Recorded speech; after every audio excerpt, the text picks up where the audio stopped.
How we doing, people? Well, like enough with your crazy shenanigan intros, Joaquin. Incredible young people with superpowers.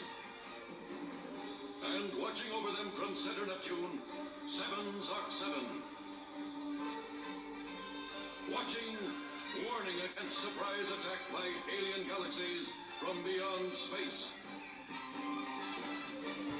Alright. So, if you haven't noticed by now, I'm a huge Battle of the Planets fan.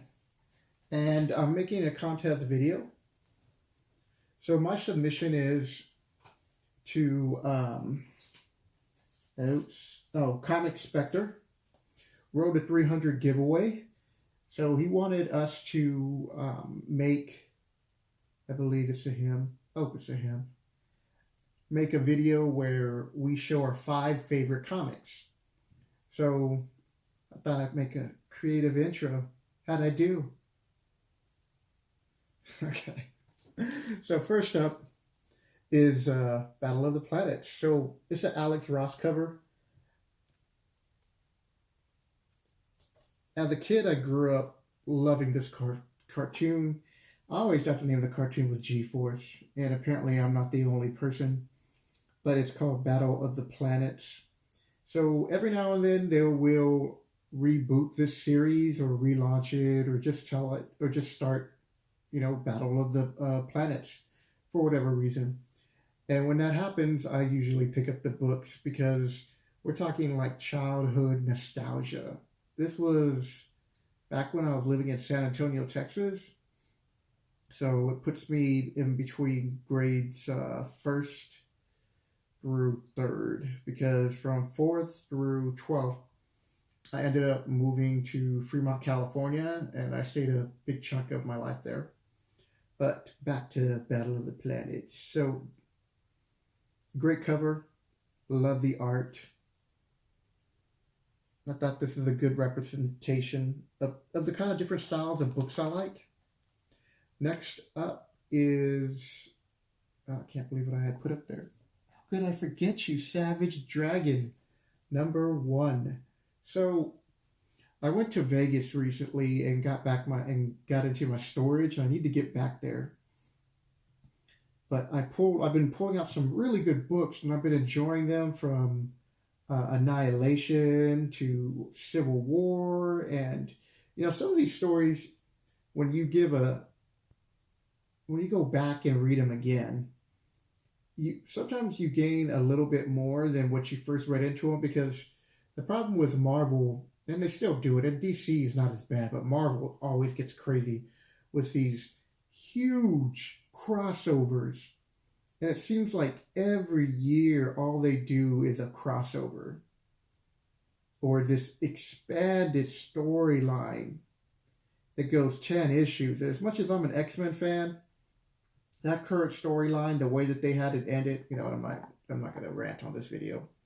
But Savage Dragon, 1 through 6, Misty Knight, and I can't remember her name at the moment.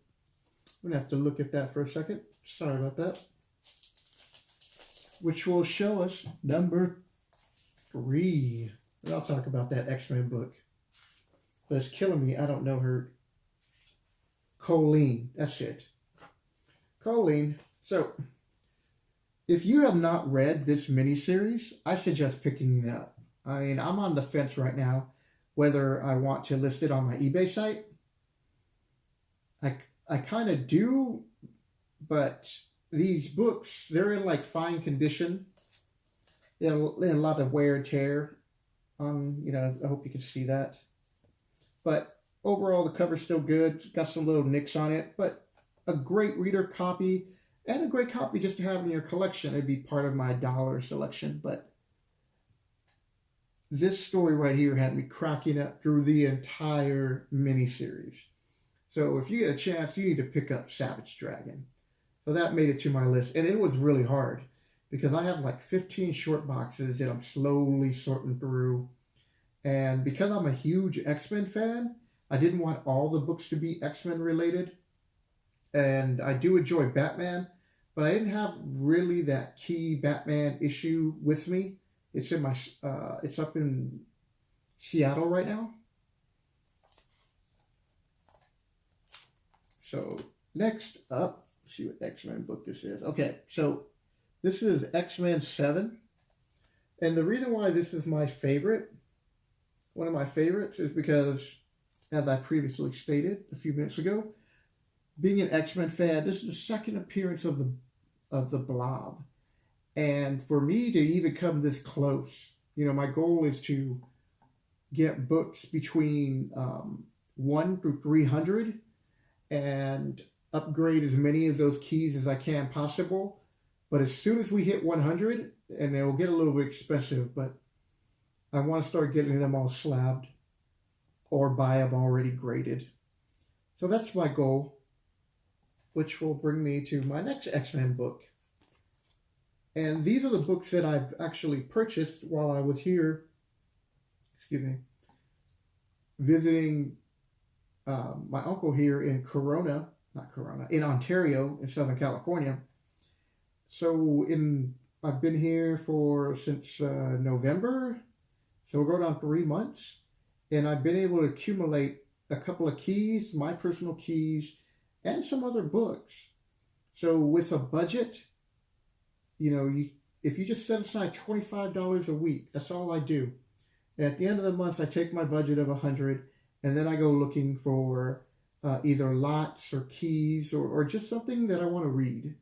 But at least I have that option of getting something. So that's what my channel is about. Well, part of it is. At least the comic book collecting. It's about staying in a budget and then going after keys. Okay.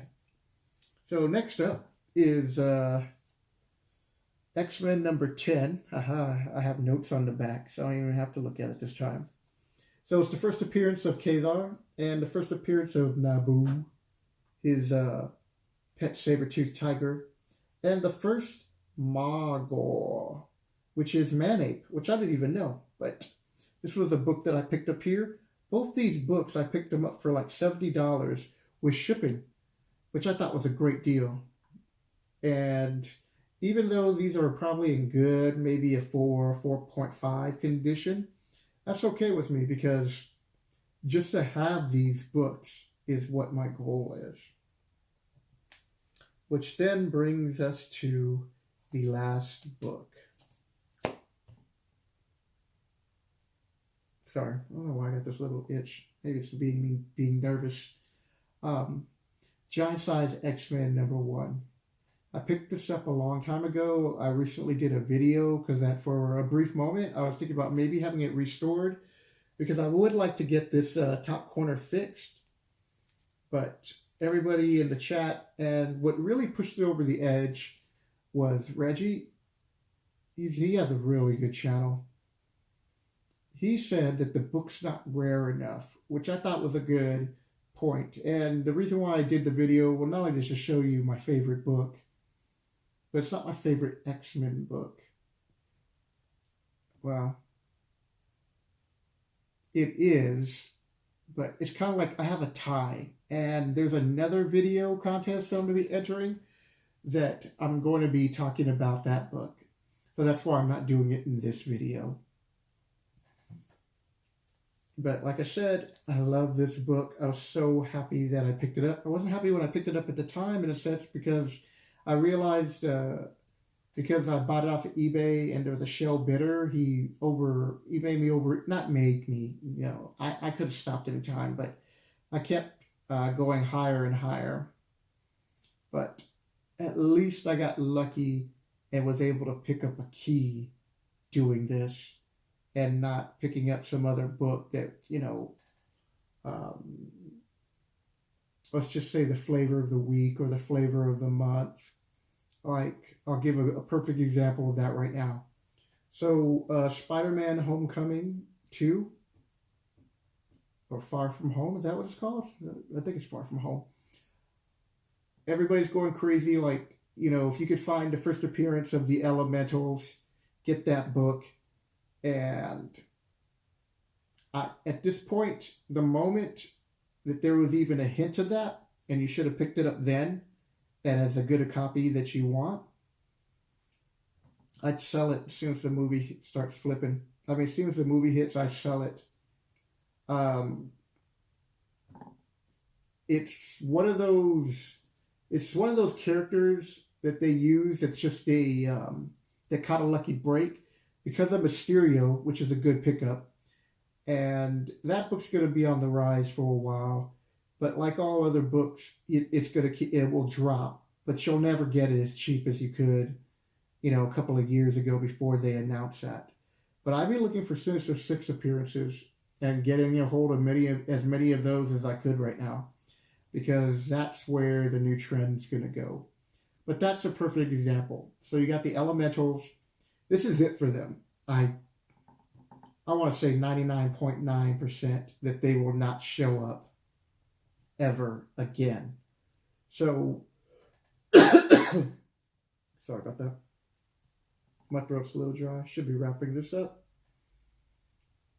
That's the type of book that if you overpay now, you'll never see it raise as high as it's going to at its peak, which will be within the first week before or during the first day of the movie appearance. I got lucky.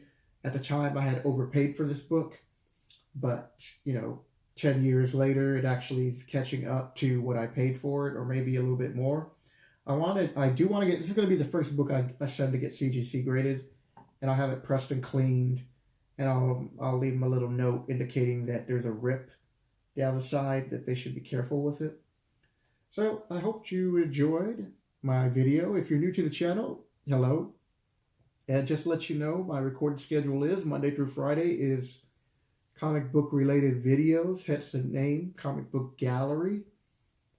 On Thursdays, my slogan is a different way of looking at art, because Comicbook Gallery is the name of my business. So Thursdays are Sketchbook Thursdays, and I promote my Patreon page where I'm teaching little kids how to draw from ages 1st through 3rd. And on the weekend, I love playing the game Magic the Gathering, so I usually do arena videos and talking about the game as a casual player, and again, finances and how to spend your money, or how to look for deals. And the last is Sunday, which I've been doing an art project in a sense where I'm talking about RPGs. And I started off with Dungeons and Dragons, like the first set, so like advanced Dungeons and Dragons. And while I'm doing it, I have been, in some cases, illustrating the art as I go, in other cases, just showing you the drawings that I'm sketching up for part of a storyboard for a story that I'm creating of my own Dungeons and Dragons story. So that'll do it, people.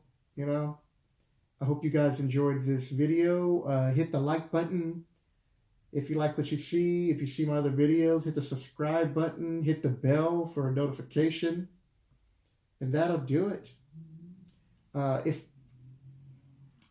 tired. I'm getting lost in thoughts.